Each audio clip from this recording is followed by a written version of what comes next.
안녕하세요. 오로이 첨장입니다. 성균관대학교 경제학과 지원 상황으로 두 번째 항목인 편입 후 학업 계획을 한번 직접 작성해 볼게요.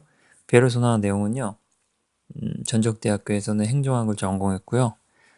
그리고 진로 목표는 경제연구원이에요. 그래서 편입 후 학업 계획의 구성 자체를 학업 위주로, 그러니까 주로 전공 수업 위주로 나열하고 또 포괄적으로 방향을 잡아서 구성을 잡아볼 거예요. 바로 시작을 하면요. 첫 문장은 좀 큰 틀을 잡고요.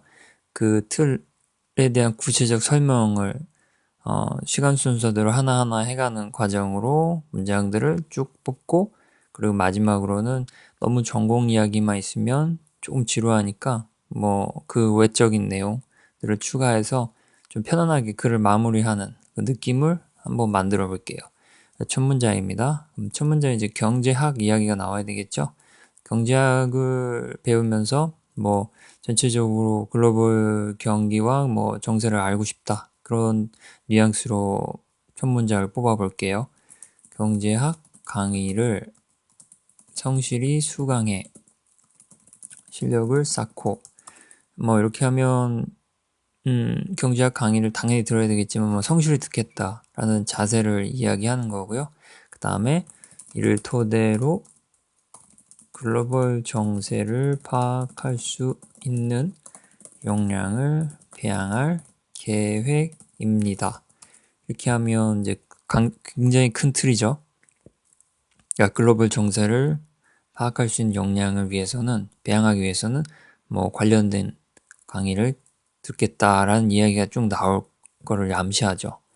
그래서 바로 들어가면은 행정학 전공이니까 또 거시라든지 이런 분야와 또 연관성이 높잖아요. 재정이라든지. 그래서 첫 항목으로는 첫 문장에 나올 강의로는 거시경제학을 선택해봤어요. 가장 좀 밀접하니까 거시경제학 이론과 사례를 연결하며 국내외 경기 변동의 원리와 과정을 배우고, 이렇게 하면 거시경제학에서 다루는 전반적인 틀, 그거에 대한 이야기를 하나 멈추고요. 그리고 추가로 거시경제학 이 이상으로 더 이야기를 하면은 좀 너무 추상적인 게 반복되니까 강의를 바꿔서 일단은 나열이니까요. 경제사를 통해서는 시장의 특징에 따라 변화하는 경제학 관점을 익히겠습니다. 이렇게 하면 이제 거시경제학을 하나 다뤘고, 또 경제학에서 되게 중시하는 경제사, 통론, 이런 내용을 다 포함해서 역사적인 관점에서 이론을 한번 배워보겠다. 그러면 이제 추세를 알 수 있잖아요. 경제학이 어떻게 변화하고 있는지. 이렇게 되면 이제 글로벌 정세와 맞물리면서 내용들이 쭉 흘러가죠. 그리고 나와서 이제 행정학과도 연결이 있고, 또 본인이 좀 관심 있는 그런 강의를 한번 언급해도 뭐 지루하거나 좀 불필요하다는 느낌은 없을 겁니다. 여기서는 특히라는 부사를 써서 특히 경제정책과 계약, 조직이론, 이렇게 하면 행정학과도 연관성이 있죠. 그래서 이런 강의를 듣겠다 하면 뭐 할 말도 많고, 또 전적대학교 전공을 이용하니까 더 나아 보이기도 하고요. 그 다음에 게임 이론, 이건 본인이 좋아하는 강의 하나 정도는 추가로 넣을 수 있어요. 게임 이론을 집중적으로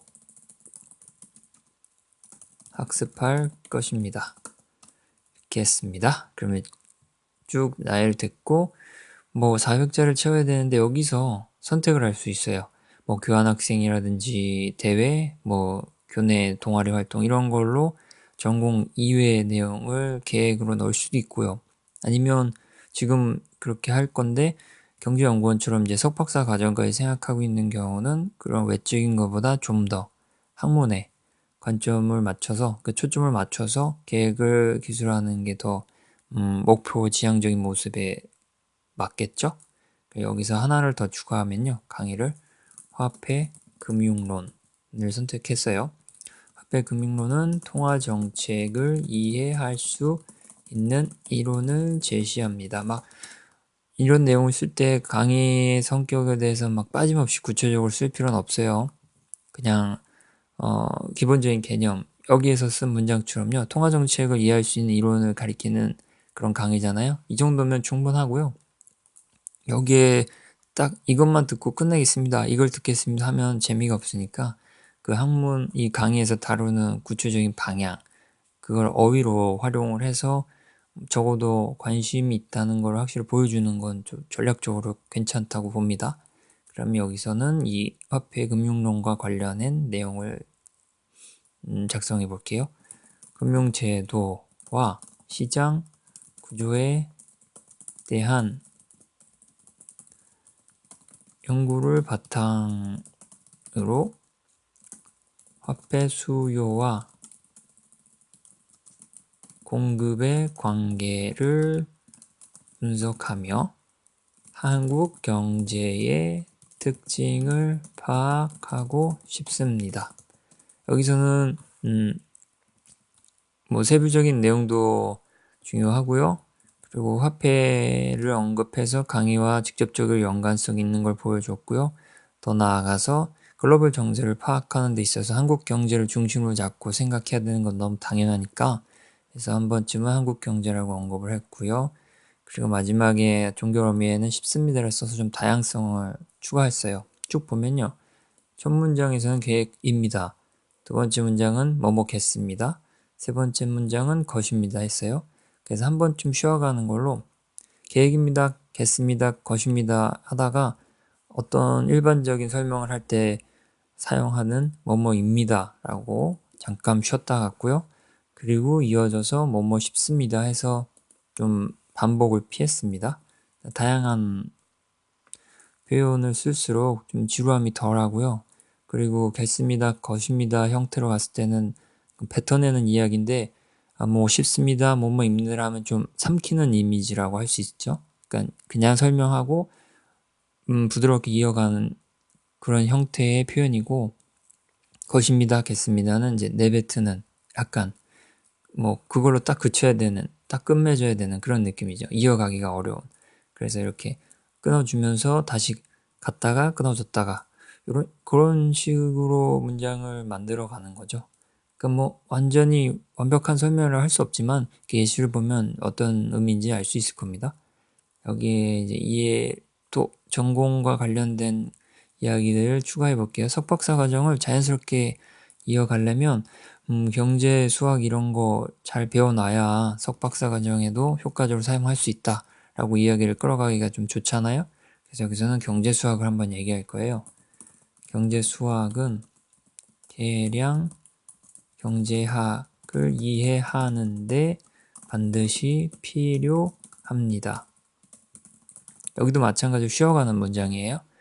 뭐 그냥 바로 이럴 수 있죠. 경제 수학은 계량 경제를 이해하는 데 필요하므로 배우겠습니다. 그러면 이거 끝난단 말이에요. 그 문장 하나로. 근데 한번 쉬었다 가면서 그 다음에는 뭐뭐 하겠습니다 나와도 뭐뭐 것입니다든 그렇게 나와도 막 쏘아붙이는 그런 느낌도 없고 호흡이 가파라지지도 않고요. 여기에 덧붙이면요. 그럼 이제 통계학과 수학은 나올 수밖에 없겠죠. 그 계량 경제학에서 쓰는 내용이니까요. 꾸준히 익혀 석박사 과정에 진학해 거시경제를 연구할 수 있는 기반을 마련할 것입니다. 겠습니다. 그러면 통계학과 수학도 배우면서 석박사 과정을 생각해서 거시경제학 연구에 맞는 본인의 역량을 만들겠다. 정말 총체적인 그리고 장기적 안목의 계획이죠. 뭐 계획으로는 정말 선색이 없는 그런 흐름이에요. 근데 이제 총 400자니까요. 이쯤에서 내용을 마무리 져야 돼요. 그리고 마지막으로는 계속 학문 이야기만 했으니까 학문과는 연관성 있지만 약간 부수적인 능력을 뭐 기르겠다 이런 이야기를 하면은 마무리할 때 좀 부담이 덜하죠. 계속 학문 하다가 그러면 여기서는 영어 능력이 필요하니까 그것도 열심히 연습하겠다라고 하면서 이야기를 마무리해 볼게요. 아울러 영어 강의를 수강하며 글로벌 경제 감각도 내지 하겠습니다. 예, 이렇게 하면 영어 강의를 듣겠다는 건데요. 그러니까 뭐 전공이든 어떤 거든 영어로 수업을 하는 그 강의를 들으면서 글로벌 경제 감각도 내재하겠다라고 했으니 뭐 전공과는 동떨어지지 않았지만 전공에 완벽하게 일치하는 그런 내용은 아닌 다소 부수적인 내용을 역량으로 개발하겠다라고 하면서 이야기를 매듭 지었습니다. 네, 이렇게 전체적인 사례를 보면요. 400자에 맞춰서 내용을 써야 되니까 많이 좀 축약을 해야 되고 핵심적인 내용만 써야 돼요. 그리고 본인이 어떤 방향을 잡냐에 따라 구성 내용들이 조금씩 다를 수밖에 없어요. 여기서는 경제연구원을 했으니까 주로 학문 쪽으로 대학원까지 생각한 거니까요. 쭉 넣었고요. 그 외에 다른 페르소나의 경우 뭐 그냥 사업이든지 아니면 취직이든지 다른 일들이 있잖아요. 대학원을 안 간다든지 뭐 그럴 때는 관련된 계획이 또 있겠죠. 인턴도 있을 거고 동아리 관련 동아리 아니면 대외 공모전 막 이런 거 있어요. 그런 걸로 내용을 좀 비중을 나눠서 작성을 하면 그것도 거기에 아주 맞는 구성이죠. 그리고 마지막으로 이제 각 문장의 말미 이 표현들이 너무 똑같으면 안 돼요. 여기서 뭐 계획입니다인데 여기도 계획입니다, 뭐 계획입니다 이런 식으로는 안 쓰지만 예를 들면 익히겠습니다 같은 유형으로 겠습니다 계속 나올 수 있거든요. 그런 걸 좀 여기 보인 것처럼 필요합니다라든지 뭐 제시합니다 이런 형태로 잠시 호흡을 끊어가는 방법을 작성할 때 꼭 고려해 보세요. 그러면 이 사례를 통해서 한번 본인이 어떻게 작성할지 생각해 보시면서 방금 설명드린 내용을 참고해 보시기 바랍니다. 그럼 감사합니다.